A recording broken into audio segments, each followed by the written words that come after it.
Hi kitchen friends! Welcome to Jules Flavor Bliss. And if you are new to this channel, I've got a collection of easy and yummy recipes. And in today's episode, we'll be making broas or ladyfinger. So come on, let's get started. And in this recipe, we just only need 3 ingredients. And if you watch this video from start to finish, you will know our secret ingredient.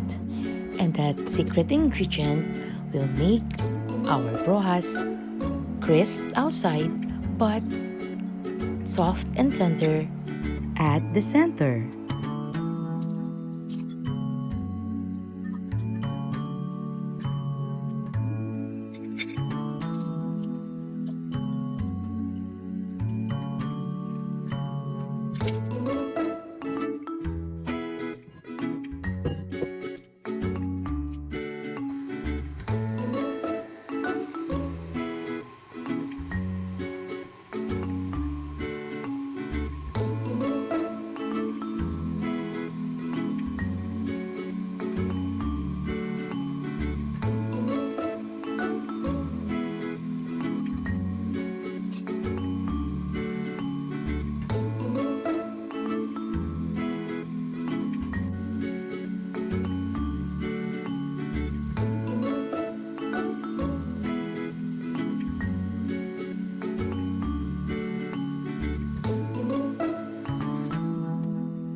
And what we are looking for is a medium stiff thick meringue.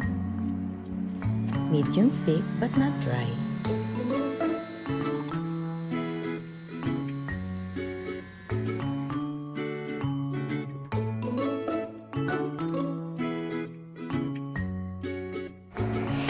And at this point, we'll also be beating the egg yolks. But right now, what we are looking for is the ribbon stage.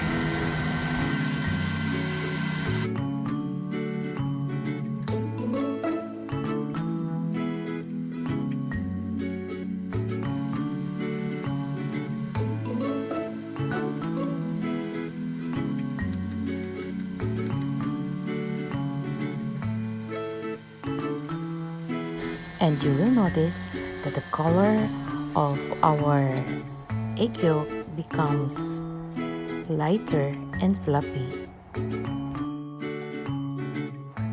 So let's try to write the number 8 if you could clearly see the number 8, but right now it's not yet done.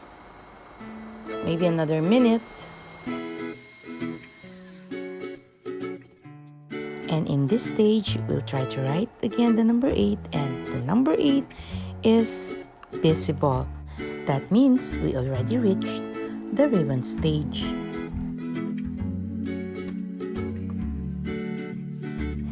And since our two mixtures are fluffy and light, we will combine them all at once.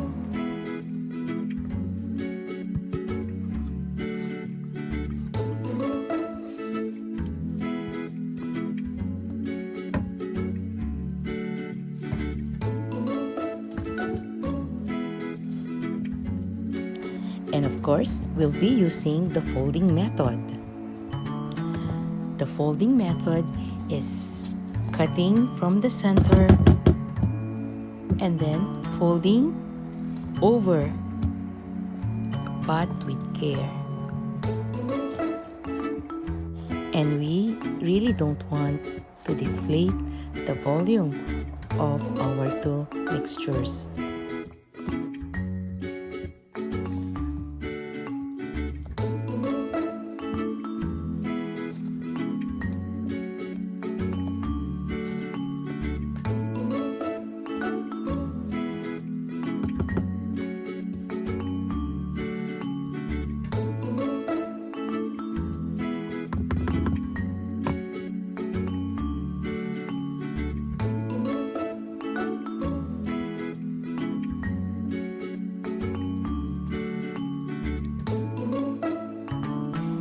this is our secret. Cornstarch. We'll combine cornstarch with the flour. And I know that most of the bakers know this secret. And the cornstarch will make our broas or ladyfinger soft inside and crisp outside. And we'll dump all the flour and incorporate them well. And with much care, we will incorporate the two mixture.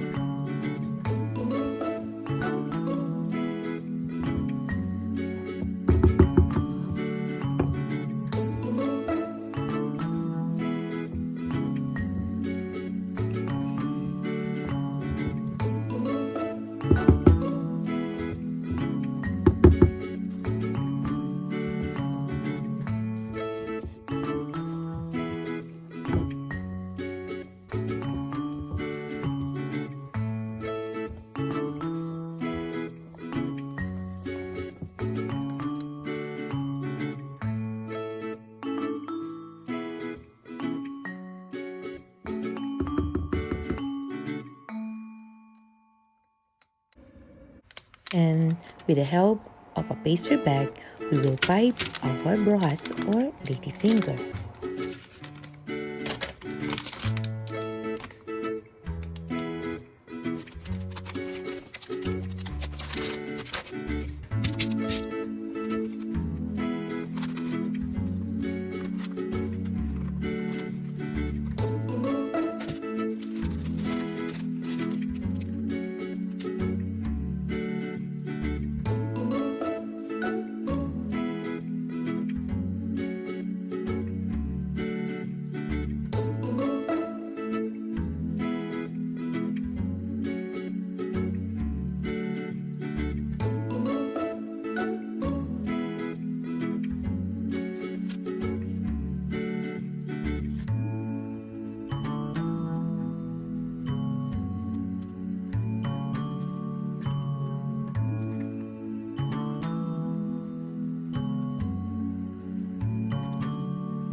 Don't worry if your piping is not perfect. It's okay. Anyway, broas or ladyfinger is used to make tiramisu. And pag cover na all the cookies, hindi na siya makikita or mahalatang rustic ang ating mga forms. And by dusting the top with powdered sugar, this will give us a smooth top.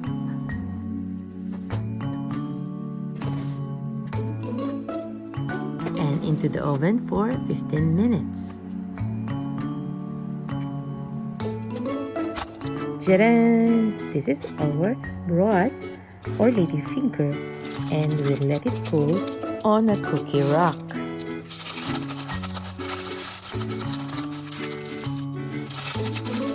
It is just so easy to make this broas or ladyfinger, and it's now ready for your tiramisu, or just as it is. Okay, let's try this one. This is crunchy outside and soft at the center.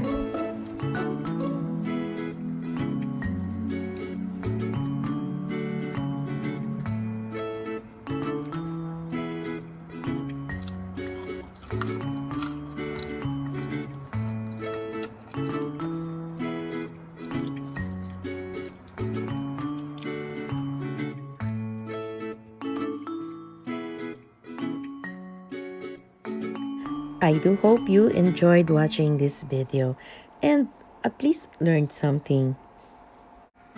And if you do, please don't forget to subscribe so that you'll be notified on my next video of my quick and easy and yummy recipes.